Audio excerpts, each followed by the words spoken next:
working on shoulder extension is one of the most important yet underutilized and neglected ranges of motion when it comes to most athletes, right? A lot of the times we think about the push and maybe some of the overhead, right? All of the motion is kind of in front of us in this plane, but we never really think about reaching back, right? The only time that we think about reaching back is when we're driving and we're reaching into the back seat to grab something. That's the only time we actively think of that. But a lot of the times we can improve our overhead mobility by improving our total extension range through our shoulders. So we're going to talk about a couple of ways of how to do that. The first of which is going to be a very simple shoulder McKenzie extension exercise. So the idea being we're end loading or loading that tissue at end range. The hell does that mean? So I'm going to grab, in this case, a rig, but you can totally grab a door jamb or anything like that. And I'm gonna get my arm nice and straight. What I'm gonna do is I'm gonna load that tissue to the point where it feels maybe a little tight. Not necessarily tender, but just a little tight. And what I'm gonna do to go into extensions, all I'm gonna do is I'm gonna squat down.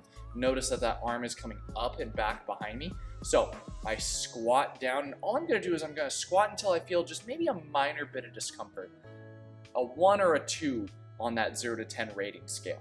So then I come right back out. Just like the McKenzie extensions that we've done with the low back, in which if you haven't seen that, you can go ahead and check that video up here.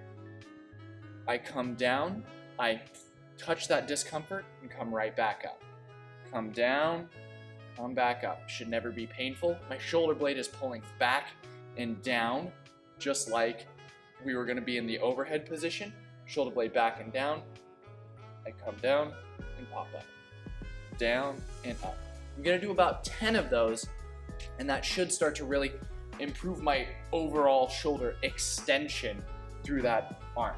Now, sometimes people can be a little too hot and bothered into that front of that shoulder, whether it's the biceps tendon or anything else, right? It's very common for people to have issues here.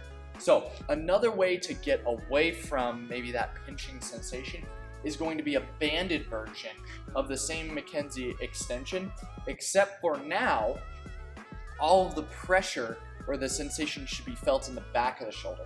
So if I'm here with some stretch on that band, I'm falling backwards, right? That's what's creating this natural tension. I'm going to grip the bands here, that way it just has a tighter fit around my shoulder joint. And where I want that band is I want it to be right where the arm bone itself connects to that shoulder blade to create that ball and socket joint. So from there, with just a little tension here, I lean back. I'm keeping my arm straight, but I'm actively now going to raise my arm and come back.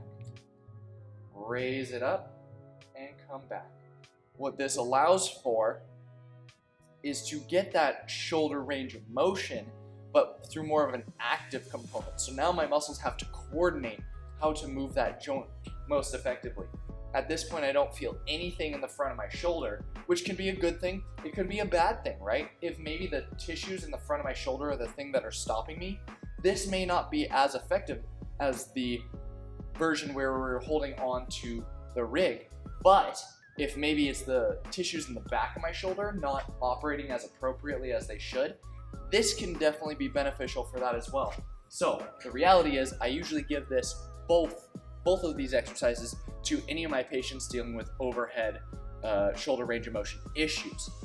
Again, 10 reps every couple of hours or so, just like those McKenzie extensions for the low back. That should give you lots of extension ability in those shoulders and improve those overhead lifts.